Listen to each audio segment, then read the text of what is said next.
একজন ভাই লিখেছেন তাজমহল কিন্তু শাহজাহান বানিয়েছে, মমতাজ বানায়নি। ভাইটা আরো লিখেছেন যুগে যুগে ভালোবাসার প্রমাণ কিন্তু ছেলেরা দিয়েছে, মেয়েরা নয়। ভাইয়ের বিপরীতে আরো একটি আপু সেটার কমেন্টে গিয়ে লিখেছেন সারা দুনিয়ার মানুষ তাজমহল দেখলেও মমতাজ কিন্তু তাজমহল দেখেনি। কারণটা হলো ছেলেরা থাকতে কদর দেয় না, হারিয়ে গেলে বুঝে শখের নারী কি ছিল। ভাইরে, যাকে ভালোবাসবে জীবিত থাকতেই তাকে ভালোবাসা উচিত, কারণ মারা গেলে লোক দেখানো ভালোবাসা দরকার নেই। যার ভালোবাসা পাওয়ার কথা ছিল সে নিজেই তো দেখলো না। আপুটার কথার সাথে মানে কমেন্টের সাথে আমি একদম একমত। মানে যার দেখার কথা ছিল সেই তো দেখলো না, পুরো দুনিয়ার লোক দেখে লাভ কি। আজকের ভিডিওতে আমি শাহজাহান আর মমতাজকে নিয়ে কথা বলছি। কি ব্যাপার? কোনো ব্যাপার না। আসলে শাহজাহান আর মমতাজকে নিয়ে কথা বলার কোনো ইচ্ছা নেই। ইচ্ছা হচ্ছে ছেলে আর মেয়ে, মানে আপু আর ভাইয়াটার স্ট্যাটাস আরেকজনের কমেন্ট, মানে প্রতি উত্তরে যে কমেন্টটা করা হয়েছে এই দুজনের ব্যাপার নেই। একটা ছেলে যখন একটা মেয়েকে ভালোবেসে মানে দুনিয়া ছেড়ে চলে যায়, তখন ছেলেরা হইচই করে যে মেয়েটা ভালো না বা মেয়েরা ভালো না, ভাই বাদ দেন।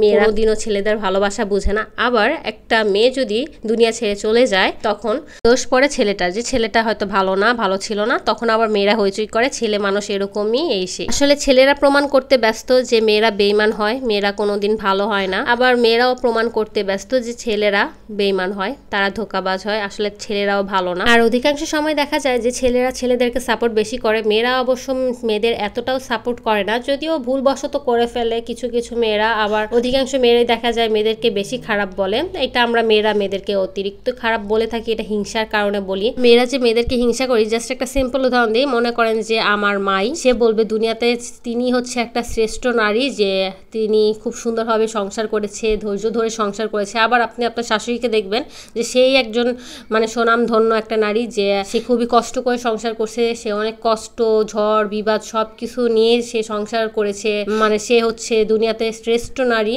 এছাড়া দুনিয়াতে কেউ এত ধৈর্যশীল নারী নাই। আবার যদি আমি বলি তাহলে বলবো যে আমি অনেক ধৈর্যশীল নারী, আমার চেয়ে আর ভালো নারী কোনোটা নেই। আসলে দুনিয়াতে আমার চেয়ে হাজার গুণে ধৈর্যশীল নারী আছে, অনেক ভালো ভালো নারীরা আছে যারা অনেক ভালো, অনেক ধৈর্য। জাস্ট আমি যে ধৈর্যশীল নারী এটা না। কিন্তু ছেলেরা কিন্তু ছেলেদের কখনো হিংসা করে না, কখনোই খারাপ বলে না। সবসময় দেখবেন সব ছেলেই বলবে এই ছেলে ভালো, যদি খারাপ হয়ে থাকে তারপরও বলবে যে না ছেলেটা ভালো। এই হচ্ছে ছেলে আর মেয়েদের ভিতর ডিফারেন্স। আর একটা কথা বলবো যে আমরা অনেকেই আছি যে ফেসবুকে দেখি যে এর বউরে অনেক কিছু দিচ্ছে এই সেই, মানে এটা হচ্ছে লোক দেখানো ভালোবাসা। এটা আসলে লোক দেখানো ছাড়া কিছুই না। আমি আমার হাজব্যান্ডকে কিছু দিব বা আমি আমার ওয়াইফকে কিছু দিব, সেটা আমি মনে করি গোপন রাখাই উচিত। আসলে লোক দেখানো কোনো কিছু করা উচিত না। লোকে দেখে কি হবে, যদি আমার নিজের মনেই যদি শান্তি না থাকে, ওই সামান্য একটা ফুল বা কোনো কিছু গিফট পাওয়ার মাধ্যমে যদি সব শান্তি চলে আসতো, তাহলে তো শান্তির আর অভাব ছিল না। আর যত লোক দেখানো কম করা যায় ততই ভালো, যত ভালোবাসা যত গোপনে করা যায় ততই সুন্দর।